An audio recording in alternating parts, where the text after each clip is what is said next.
My name is Jacob, and until recently, my life was quite ordinary. Work, home, family, everything was going on as usual.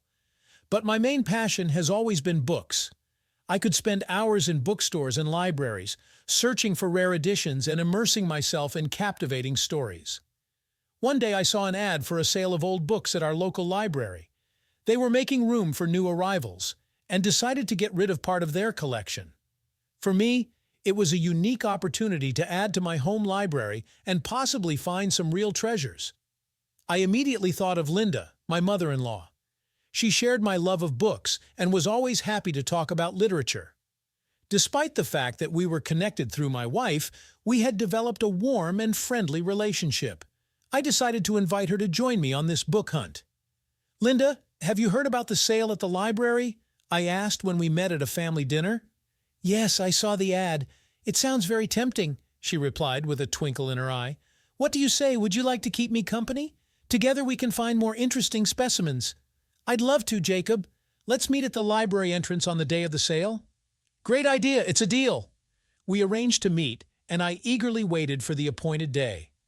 The anticipation of searching for book treasures stirred my imagination, but then I could not even imagine where this seemingly innocent idea would lead. On the day of the sale, I arrived at the library half an hour before opening. Linda was already waiting for me at the entrance, holding a thermos of hot coffee and a box for books. Her eyes shone with enthusiasm as she waved to me. "Good morning, Jacob. Well, are you ready for the book hunt?" she asked cheerfully. "You bet." "I couldn't sleep all night with anticipation," I replied, coming closer. Linda handed me a cup of fragrant coffee. We stood side by side, sipping the hot drink and discussing what books we hoped to find. Other book lovers gradually gathered around us, waiting for the doors to open. At exactly 10 a.m., the librarian let us in. Linda and I looked at each other and, without saying a word, rushed to the shelves of old books. The real treasure hunt began. We methodically scanned each shelf, studying the spines and covers. "Look, Jacob, this is the first edition of The Great Gatsby," Linda exclaimed, carefully taking out a battered book. "Wow, what a find," I admired. "And I've dug up a rare collection of Whitman's poems here." We showed each other our trophies, sharing the delight of each unique find. Time flew by unnoticed, and soon we discovered that our boxes were filled to the brim and the sale was coming to an end. Tired but happy, we went to the checkout to pay for our purchases. Looking at the impressive stack of books, Linda suddenly suggested, "Jacob, why don't we continue our book celebration? Come to my house, have some tea, and admire our new treasures." I gladly agreed. Our shared passion brought us closer, and I didn't want to part so quickly. We agreed to meet in an hour at Linda's house, anticipating the continuation of this special day. Entering Linda's house, I immediately felt the coziness and warmth. There were books everywhere, on shelves, tables, even stacked on the floor. It was a true haven for a book lover. "Welcome to my humble abode," Linda smiled, leading me into the living room. "Make yourself at home." We laid out our new acquisitions on the coffee table and began to examine them, sipping fragrant tea. Each book was unique, with its own history and character. Gradually, our conversation turned to more personal topics. We shared memories of favorite books, of how they had influenced our lives and worldview. I told Linda about my dream to someday write my own book, and she confessed that in her youth she had dreamed of becoming a librarian.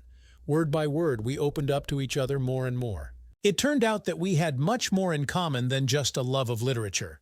We laughed at funny stories, grieved over sad moments, and found solace in the wise quotes of beloved authors.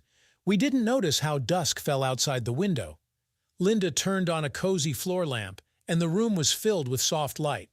We sat side by side on the couch, and our hands accidentally touched as we reached for the same book. That touch seemed to spark something. I looked into Linda's eyes and saw a reflection of my own feelings: excitement, tenderness, desire. Slowly, as if afraid to scare away the moment, we reached for each other and merged in a kiss. The whole world ceased to exist. There was only us and the books, and this magic that had arisen between us. We caressed each other, exploring like uncharted pages. Our bodies intertwined in an ancient dance of passion, and our moans were drowned out by the rustling of book pages. I knew it was wrong. I knew, but I couldn't stop. Linda was my mother-in-law, my wife's mother, but right now she was just a woman who had awakened something long forgotten and desirable in me. We made love right there, among the books that had led us to this moment. And then we lay in each other's arms, afraid to disturb the fragile balance. But reality relentlessly invaded our idyll. What have we done? What should we do now? These questions swarmed in my head, finding no answer. In the morning I woke up in my bed next to my wife. The events of yesterday seemed like a dream, but I knew that everything was real, a reality that threatened to destroy my life. All day I walked around like a stranger, immersed in painful thoughts. How to look my wife in the eye, how to behave with Linda. Guilt and shame were gnawing at me from the inside. In the evening, Linda and I met to discuss what had happened. We sat on a bench in the park, not daring to speak first. Finally, Linda broke the silence. "Jacob, what happened? We shouldn't have done that. I feel terrible." "I know, Linda, me too. But what do we do now?" I asked, looking into her eyes. "We have to stop this. For the sake of our families, for the sake of your wife, my daughter. It was a mistake." Linda's words cut into my heart, but I understood that she was right. We could not allow ourselves to destroy everything that we had built over the years. But how to forget those feelings, that attraction that arose between us? "You're right, Linda. We need to keep this a secret and try to move on. But I don't know if I can forget." "We have to, Jacob. We have to try, for all our sakes." We hugged goodbye, putting all the pain and tenderness that overwhelmed us into that gesture. And then we went our separate ways, carrying the secret that would henceforth bind us with invisible threads. Days went on as usual, but everything had changed. I tried to avoid Linda, afraid that her presence alone would be enough to destroy my resolve. At family gatherings, we barely exchanged a couple of phrases, afraid to give ourselves away. But at night, alone with my thoughts, I returned again and again to that day, to our conversations, touches, kisses, and then I realized that this connection had not disappeared. It lurked somewhere in the depths, waiting for its hour.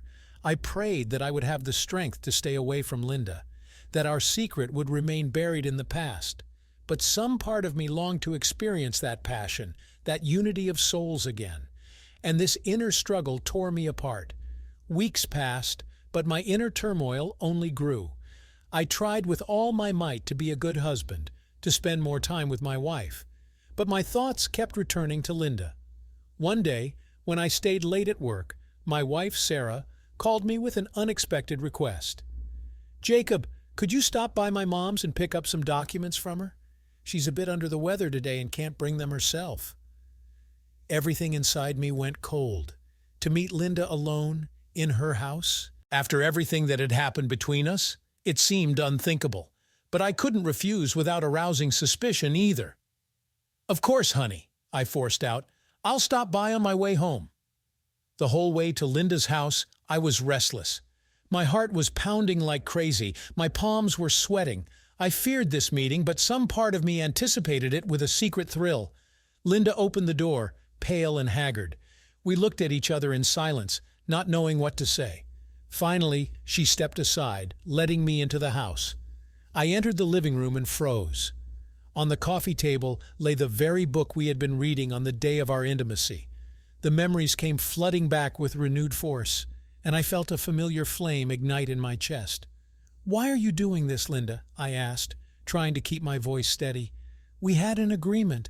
"I miss you, Jacob," she interrupted, and tears glistened in her eyes. "I tried to forget, but I can't. I can't stop thinking about that day, about us. Linda, please. We can't.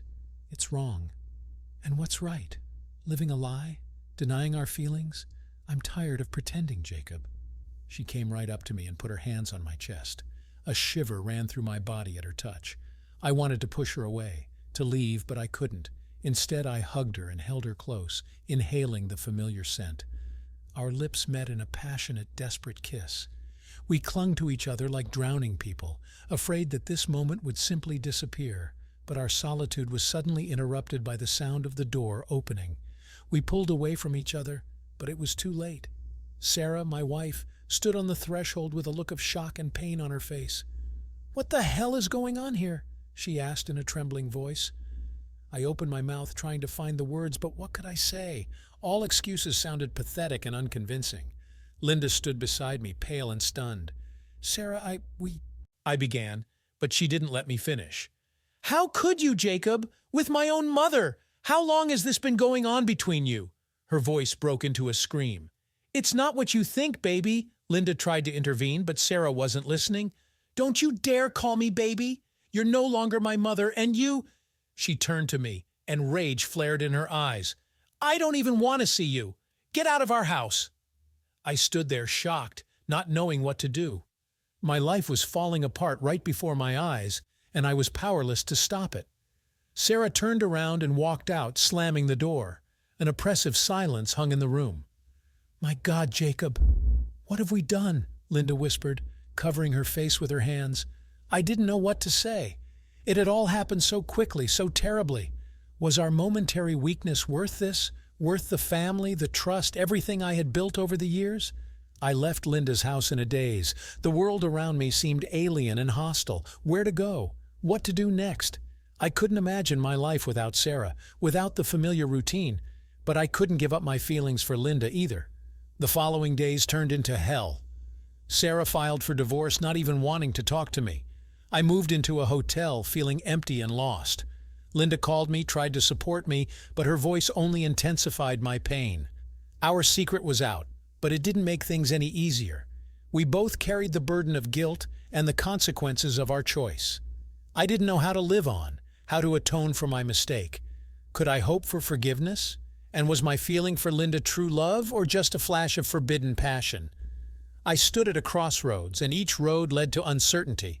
I had to decide, but any choice seemed unbearable. My story had no happy ending, only bitterness and regret. And I didn't know if I would have the strength to walk this path to the end. Did you like this story? Let us know in the comments what you liked. Subscribe to our storytelling podcast. Also, don't forget to like and ring the bell so you don't miss more interesting stories. See you soon.